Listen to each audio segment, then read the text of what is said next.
ልደትህን ሳስብ ሳነሳና ስጥል በጥሞና ሆኜ ደሞም ሳሰላስል ንጉስ ሆነ ሳለ በጠባብ ሰውነት ከሰማይ መውረድህን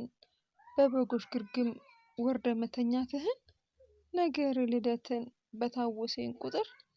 እኔን ይገርመኛል እጹብ ያስብለኛል የዓለምን ደስታ ብስራትን የሰሙ እነዛን እረኞች መሆኑን ያስመኘኛል። ቆየን